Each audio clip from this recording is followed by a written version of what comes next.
পৃথিবীতে একজন মানুষই শুধু জানতেন যে তিনি পৃথিবীতে কতদিন বাঁচবেন, সেটা হচ্ছে সাইয়েদনা আদম আলাইহিস সালাম। ওনাকে বলে দেওয়া হয়েছিল উমরুকা আলফু সানা, তুমি পৃথিবীতে বাঁচবে 1000 বছর। কয় বছর? সাইয়েদনা আদমের সামনে অনেকগুলো রুহু রাখা হলো। সাইয়েদনা আদম বললেন, এরা কারা? আল্লাহ বললেন, এরা হচ্ছে নাসালুক, তোমার বংশধর, পৃথিবীতে তোমার পর এরা পৃথিবীতে আসবে। সাইয়েদনা আদম বললেন, আল্লাহ ওই যে একটা রুহু দেখা যায়, এটার নাম কি? আল্লাহ বললেন, হাদা ইবনুকা দাউদ, এটা তোমার ছেলে দাউদ, সে দুনিয়াতে নবী হয়ে আসবে, তার ছেলে সুলাইমানও নবী হয়ে আসবে। সাইয়েদনা আদম বললেন, মাবুদ, আমার ছেলে দাউদের কত বছর হায়াত আপনি দিয়েছেন? আল্লাহ বললেন, 40 সানা, মাত্র 40 বছর, 4 ইয়ার্স, 40 বছর তোমার ছেলেটা বাঁচবে।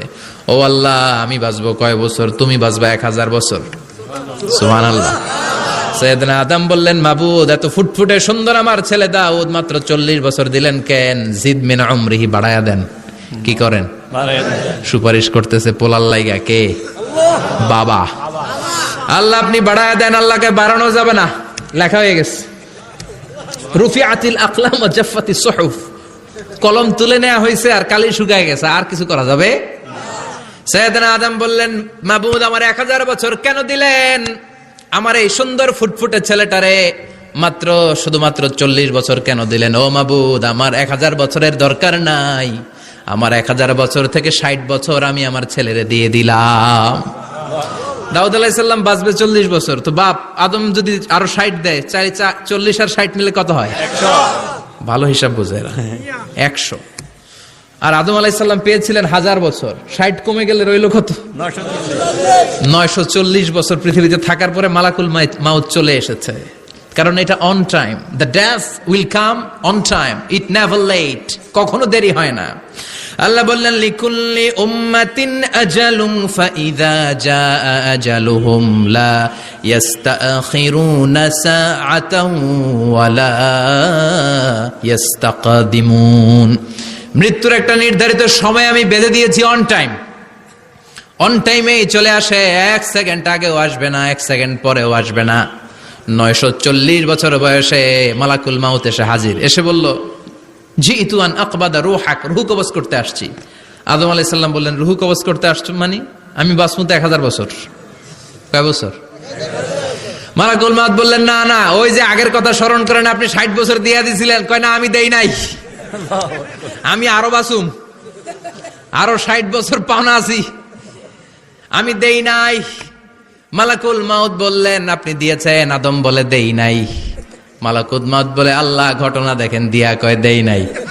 আল্লাহ কয়, থাক, কথা কইস না, আয়া পর। সুবহানাল্লাহ পড়েন।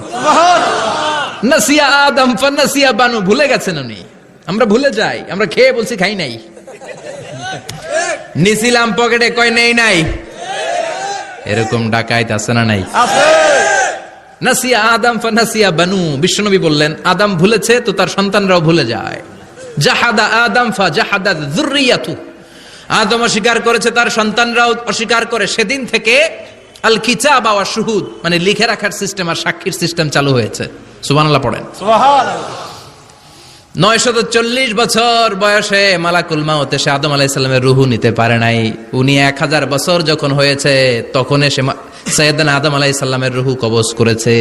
যেই দিন পৃথিবীর প্রথম মানব, প্রথম নবীর রূহ মালাকুল মাউত দুনিয়া এসে কবজ করেছে, ওই দিনটাও ছিল জুমাবার। সুবহানাল্লাহ, আল্লাহু আকবার। আবার বিশ্বনবী বললেন, লা তাকুমুস সাআহ ইল্লা ফি ইয়াউমিল জুমআহ ইযা যুলজিলাতিল আরদু জিলজালাহা ওয়া আখরাজাতিল আরদু আসকালাহা ইযা রুজ্জাতিল আরদু রাজ্জান ওয়া বুসাতিল জিবালু বাসসা। কিয়ামতের দিন পৃথিবীটাকে একটা প্রকম্পন দিয়ে কাঁপিয়ে দিবে কে? আল্লাহ। মারাত্মক একটা ঝাঁকুনি দিবে আল্লাহ, পুরো পৃথিবীটা কেঁপে ভেঙে চুরে খান খান হয়ে যাবে। এই ঝাঁকুনি আর আর্থকোয়েক, ভূমিকম্প এর ঘটনাটা যেদিন ঘটবে ওই দিনটাও হচ্ছে জুমার দিন। চিৎকার করে পড়েন সুবহানাল্লাহ।